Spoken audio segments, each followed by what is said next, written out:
Good afternoon students. आज हम करते हैं next article polar lines. To prove that if polar plane of any point on a line L with respect to central conicoid passes through a line L dash, it means देखो आपके पास दो lines हैं।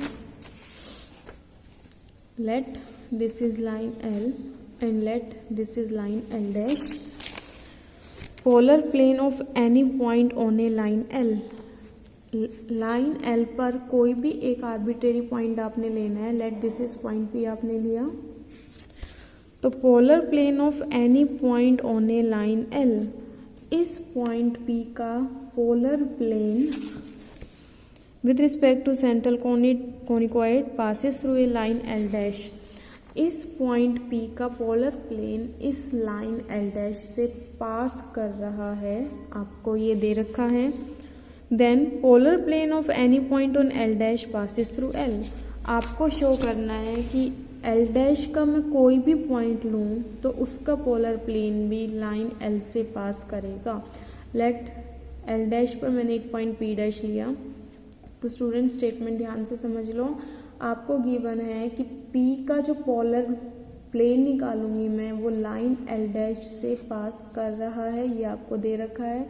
आपको prove करना है कि L dash पर मैं कोई भी पॉइंट लेती हूँ, कोई भी पॉइंट मैंने P डैश लिया, L डैश पर कोई भी पॉइंट अगर मैं लेती हूँ तो इसका पोलर प्लेन किससे पास करेगा, इस लाइन L से पास करेगा, ये आपको शो करना है। तो शायद आपको स्टेटमेंट समझ आ गई होगी। तो देखो स्टूडेंट्स,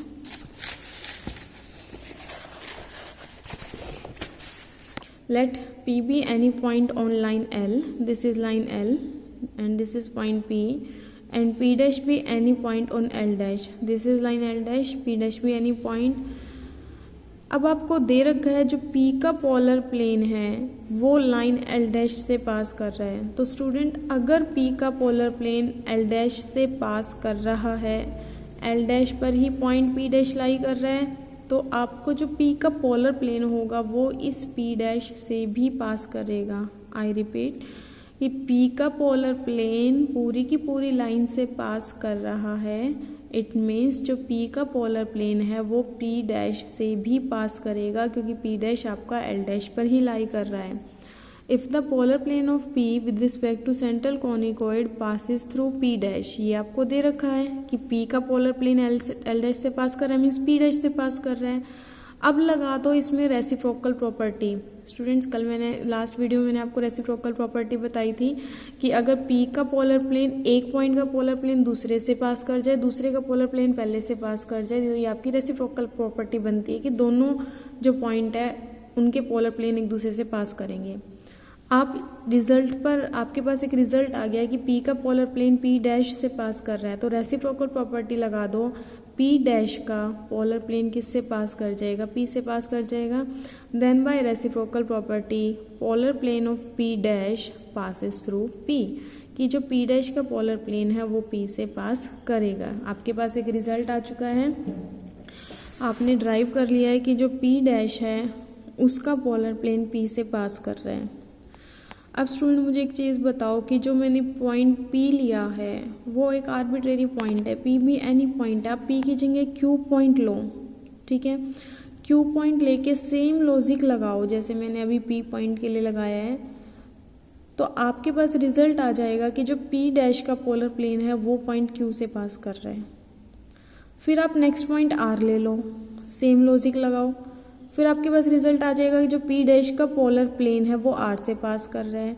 मीन्स इस लाइन पर मैं कोई भी पॉइंट लूँ और सेम लॉजिक लगाऊंगी तो मेरे पास रिजल्ट आ जाएगा कि जो P डैश का पोलर प्लेन है वो इस लाइन के हर पॉइंट से पास कर रहा है।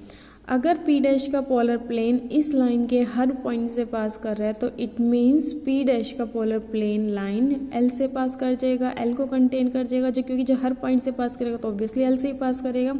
तो मैं लिख सकती हूँ polar plane of P dash passes through L। तो लिखा है hence the polar plane of P dash. Student शायद कुछ बुक्स में मिस्टेक्स हैं, यहाँ बुक में P लिखा हुआ है, यहाँ P डैश कर लेना। Polar plane of P dash passes through L. यही आपको शो करना था कि पी का पोलर प्लेन तो एल डैश से पास कर रहा है, बट पी डैश का पोलर प्लेन एल से पास करना चाहिए, वो आपने यहाँ शो कर दिया है। उसके बाद स्टूडेंट नेक्स्ट आर्टिकल देखो, ये आर्टिकल इंपॉर्टेंट आर्टिकल है, इस पे बेस्ड एक्सरसाइज के क्वेश्चन भी हैं, इस चैप्टर में भी हैं। आगे आप मैं एक स्फीयर का चैप्टर करवाऊंगी, पैराबोलॉइड करवाऊंगी। स्टूडेंट्स हर चैप्टर में इस टाइप का क्वेश्चन आएगा और तरीका बिल्कुल सेम है, ठीक है, तो आप यहाँ ध्यान से समझ लेना। अब हम फाइंड आउट करने जा रहे हैं polar of a line with respect to conicoid.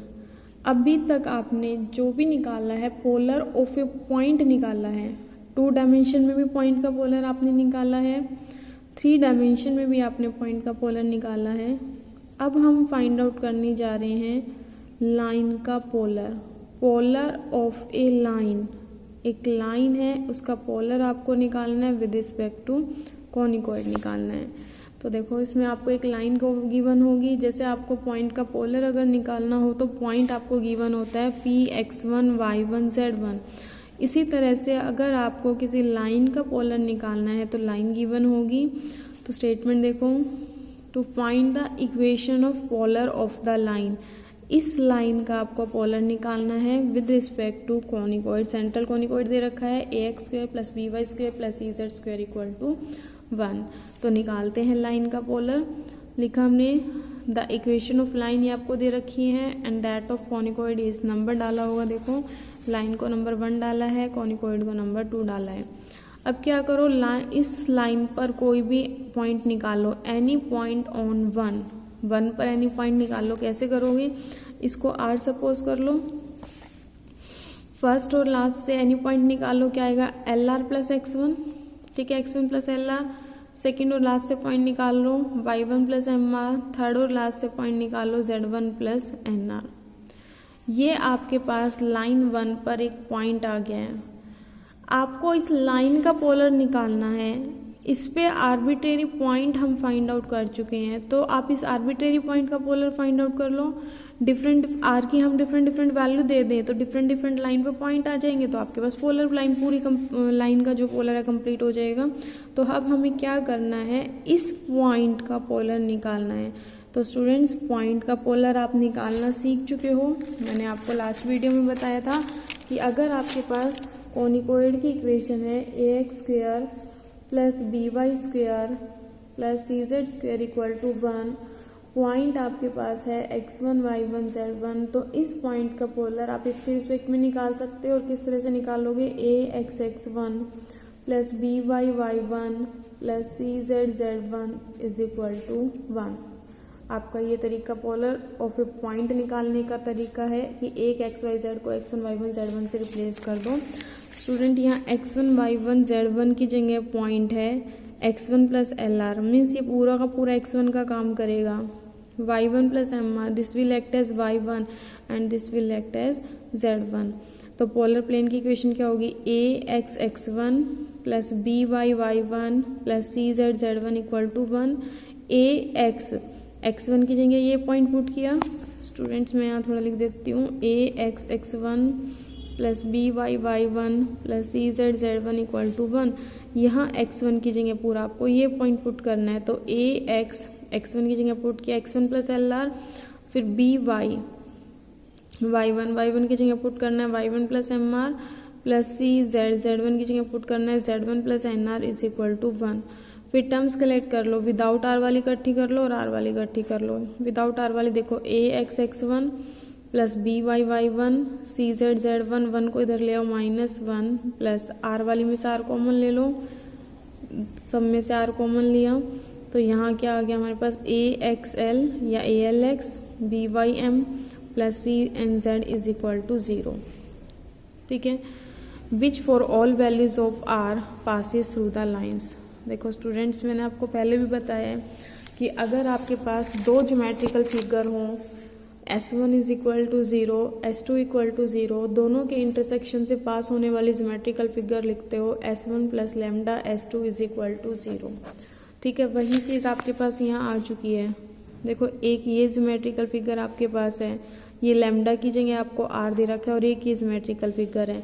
तो इट मीन्स जो भी आपके पास ये पोलर निकल के आया है, दिस पोलर मैं लिख सकती हूँ passes through the intersection of these two geometrical figure.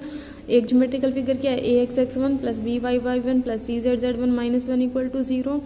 दूसरी ज्योमेट्रिकल फिगर है alx plus bmy plus cnz equal to 0। तो polar will passes through this intersection of this geometrical figures. आपको पता है स्टूडेंट्स, ये दोनों ही प्लेन की इक्वेशन है। This is equation of plane, this is again an equation of plane, ठीक है। और दो प्लेन की इंटरसेक्शन क्या आती है, एक लाइन आती है। जैसे देखो, सपोज करो मैं रूम से ही बता देती हूँ, ये जो आपका ब्लैक बोर्ड वाला प्लेन दिखाई कर रहा है, दिस इज ए प्लेन, और एक आपका ये डोर वाला प्लेन है। इन दोनों प्लेन की इंटरसेक्शन क्या है, ये सामने जो एक कॉर्नर आपको दिख रहा है, दिस इज द इंटरसेक्शन। तो दो प्लेन की इंटरसेक्शन हमेशा क्या आती है, एक लाइन निकल के आती है, ठीक है। तो जो पोलर आया आपका वो इन दोनों की इंटरसेक्शन निकला है, और इन दोनों की इंटरसेक्शन क्या है, लाइन। तो देखो इसीलिए लिखा है which passes through the lines, lines का मतलब इन दोनों की intersection. Hence the required equation of polar are. तो आपके पास जो पोलर की इक्वेशन है, पोलर की इक्वेशन एक लाइन आएगी, और वो लाइन किससे आएगी, इन दोनों का इंटरसेक्शन। स्टूडेंट्स जस्ट इस -1 को राइट साइड में शिफ्ट किया है, लेकिन जब हम एक्सरसाइज का क्वेश्चन करेंगे तो आगे इसको सिमेट्रिकल में चेंज करेंगे, और कैसे करेंगे मैं वो आपको एक्सरसाइज के क्वेश्चन के साथ ही बताऊंगी। मैं आपको साथ साथ एक क्वेश्चन बता ही देती हूँ स्टूडेंट्स। देखो, शो दैट, सेकेंड क्वेश्चन मैं आपको बता रही हूँ, show that equation of polar of the line, इस लाइन का पोलर निकालना है with respect to this conicoid. Show करना है कि ये निकल के आना चाहिए। तो स्टूडेंट्स ये आर्टिकल के साथ साथ मैं इसलिए करवा रही हूँ ताकि आपको आर्टिकल भी अच्छे से समझ आ जाए। इस लाइन का पोलर निकालना है इस कोनिकॉइड के रिस्पेक्ट में। देखो एक बार तो मैंने लाइन की इक्वेशन लिखी हुई है, x-1/2 y-2/3 z-3/4। This is line की इक्वेशन नंबर 1 डाली, ठीक है। और ये कोनिकॉइड की equation x² - 2y + 3z² equal to 4। This is conicoid की इक्वेशन। तरीका क्या था, polar of line 1 is given by, ये आपको शो करना है, टू प्रूव करना है कि पोलर ये निकल के आना चाहिए। देखो आपको ये प्रूव करना है, आपको वही लिखा हुआ है, ठीक है। अब हम करेंगे क्या, सबसे पहले लेंगे एनी पॉइंट ऑन लाइन 1। इस लाइन पर एनी पॉइंट निकालने इक्वल टू आर करें, जैसे हमने आर्टिकल में किया है स्टूडेंट, बिल्कुल उसी तरह कर रही हूँ।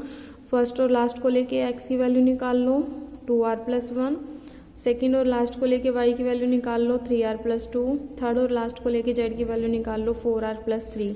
फिर हमने क्या करा था कि जो ये पॉइंट आ चुका है इसका हम क्या निकालेंगे, पोलर प्लेन।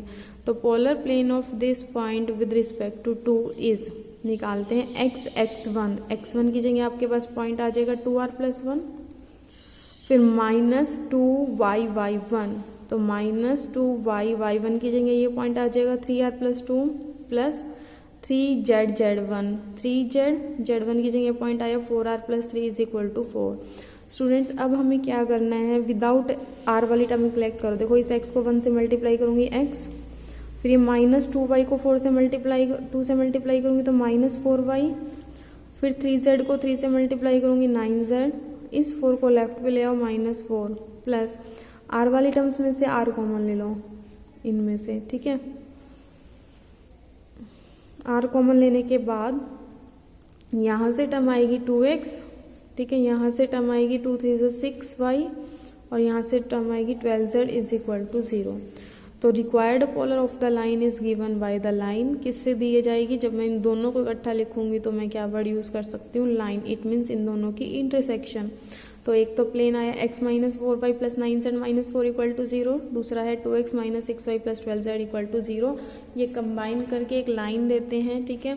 अब वो लाइंस की इक्वेशन आपको पता है इस टाइप की होती है, x - x1/l is equal to y minus, इस तरह की इक्वेशन होती है x - x1/l, y - y1/m, z - z1/n। इसको हम बोलते हैं symmetrical form of a line. तो इन दोनों से हम symmetrical form of a line निकालते हैं। स्टूडेंट्स किसी भी लाइन की इक्वेशन निकालने के लिए दो चीज़ें चाहिए, L, M, N और एक पॉइंट। शायद मैंने ये मेथड पहले भी रिपीट करा हो, सेम वही मेथड अब आपको मैं रिपीट करवा रही हूँ। पहले मैं आपको निकालना सिखा रही हूँ LMN, और आपने 12th में भी निकालना सीखा होगा। जिसको याद है बहुत अच्छी बात है, नहीं हो तो ध्यान से समझ लेना। जब हम LMN निकालते हैं तो क्या करते हैं, x, y, z को रिप्लेस कर देना LMN से, और कांस्टेंट टर्म को 0 बना देना। मैं रिपीट कर रही हूँ, एक्स वाई जेड को रिप्लेस करना है एल एम एन से और कांस्टेंट टर्म को 0 बनाना है। तो देखो क्या इक्वेशन बनेगी, L minus 4m plus 9n is equal to 0, ये इक्वेशन बनी। ठीक है, फिर 2l minus 6m plus 12n is equal to 0, ये इक्वेशन बनी। ठीक है, फिर क्रॉस मल्टीप्लिकेशन वाला जो मेथड होता है, L upon M upon N upon, ऐसे फाइंड आउट करनी है वैल्यूज़। एल के नीचे स्टूडेंट क्या टर्म आएगी, इनको मल्टीप्लाई करो, माइनस 48 माइनस माइनस यहाँ प्लस हो जाएगा, plus 54 is equal to M. M को हाइड कर लो, इनकी मल्टीप्लिकेशन करोगे, 9 2 सा 18 minus 1 into 12 minus 12 is equal to N. N को हाइड कर लो, 1 इंटू माइनस 6 प्लस कितना आ जाएगा 8। तो यहाँ बनेगा l/6 m/6 n/2, common term cancel कर देना, तो ये टर्म आ जाएगी l/3, 2 से कैंसिल आउट कर देना, l/3 m/3 n/1, तो रेशोज आ गई 3 3 1। स्टूडेंट इसके बाद हमारा काम होता है पॉइंट निकालना x1 y1 z1। ठीक है, लाइन पर जो पॉइंट हम निकालते हैं, तो पॉइंट निकालने का तरीका होता है स्टूडेंट्स, अगर आपको जैसे यहाँ आपको प्रूव करना है, प्रूव करने से आपको पता लग रहा है देख के कि ये इक्वेशन इस तरह से है, तो यहाँ z वाला पॉइंट क्या है, 2 है, तो मैं क्या करूँगी, z को 2 पुट कर दूंगी और x और y में इक्वेशन आ जाएगी। इन केस आपको प्रूव ना करके फाइंड आउट करना हो, अगर आपको फाइंड आउट करना हो तो आप क्या करोगे, z को 0 पुट कर देना, x और y में इक्वेशन आ जाएगी, उसको सॉल्व कर लेना, x y की वैल्यूज आ जाएंगी। ठीक है, अदरवाइज जो प्रूव करना हो तो उसी के हिसाब से काम करते हैं। तो यहाँ मैं क्या करूँगी, z को 2 पुट करूँगी इन दोनों इक्वेशन में। ठीक है, तो put z is equal to 2 in 3 मैंने इन इक्वेशन का नाम दे रखा है, तो स्टूडेंट जहाँ z है उसकी जगह 3 पुट कर देना।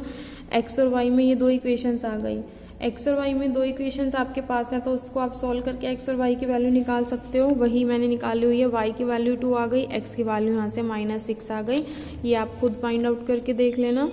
ठीक है, तो मेरे पास यहाँ से पॉइंट क्या आ गया, देखो x कोऑर्डिनेट -6, y कोऑर्डिनेट 2 और z को भी हमने क्या पुट किया था 2, तो पॉइंट तो देखो क्या बनेगा, x माइनस x1 -6 पुट करोगे +6, y minus y1 y minus 2, z minus z1 mean z minus 2, ratios ऊपर निकाल हमने 3 3 1, तो ये हमारे पास क्या आ गई, रिक्वायर्ड लाइन आ गई। तो स्टूडेंट अगर प्रूव करना हो तो उसके हिसाब से पॉइंट पुट करना, नहीं तो आप z को 0 पुट करके कर सकते हो। साथ साथ देखो थर्ड क्वेश्चन भी देख लो, क्योंकि ये बिल्कुल ऐसा ही है जैसा सेकंड को, जैसे आर्टिकल है आपका। A B are the points, A और बी 2 पॉइंट्स आपको दे रखे हैं। ए पॉइंट्स है x1 y1 z1 and B point है x2 y2 z2।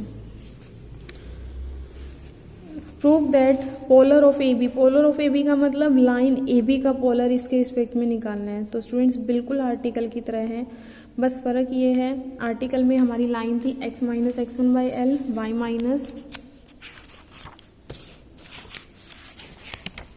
देखो आर्टिकल में ये लाइन थी x minus x1 by L, y minus y1 by M, z minus z1 by N, और यहाँ जो लाइन है अभी हमें खुद निकालनी पड़ेगी, क्योंकि आपको पोलर निकालना है ए बी आपके पास क्या बनेगी, लाइन। देखो this is the point A, this is the point B, इस लाइन का आपको पोलर निकालना है। और जब किसी लाइन का पोलर निकालना हो तो आपके पास इक्वेशन होनी चाहिए। इक्वेशन के लिए 2 चीज़ें आपके पास होनी चाहिए, पॉइंट और डायरेक्शन रेशियोज। पॉइंट आपको दिख रहा है x1 y1 z1 हमने लिया, x minus x1 y minus y1 z minus z1, ये पॉइंट लिया। रेशोज एक दूसरे को सेपरेट करके निकाल लो। ठीक है, ए बी की डायरेक्शन रेशोज कैसे आ जाएगी, x2 minus x1 y2 minus y1 z2 minus z1। Students बिल्कुल इसको आर्टिकल की तरह करना, अगर कोई प्रॉब्लम आती है तो मुझे आप मैसेज कर देना। उसके बाद देखो एक लास्ट एक डेफिनेशंस रह गई थी आपकी, conjugate lines, 2 lines which are such that polar of each with respect to conicoid intersect the other are called conjugate lines with respect to conicoid। 2 lines हैं, दोनों का पोलर निकाल लो, अगर वो एक दूसरे को कट कर जाएं, यानी कि लाइन L का पोलर L डैश को कट करे और लाइन L डैश का पोलर L को कट करे। ठीक है, एक का पोलर दूसरी लाइन को कट करे तो उन लाइन्स को हम क्या बोलेंगे, कॉन्जुगेट लाइन्स। उसके बाद स्टूडेंट देखो इसमें एक्सरसाइज आती है 9.3, 9.3 का फर्स्ट क्वेश्चन बिल्कुल आर्टिकल जैसा है, इसमें लिखा भी हुआ है हिंट में प्रोसीड एज इन आर्टिकल। 9.16 आप खुद करके देखना। सेकंड और थर्ड मैं आपको बता चुकी हूँ, ठीक है। और फोर्थ क्वेश्चन जो है मैं आपको नेक्स्ट वीडियो में बताती हूँ, ये वीडियो आपकी काफ़ी लंबी हो जाएगी अदरवाइज।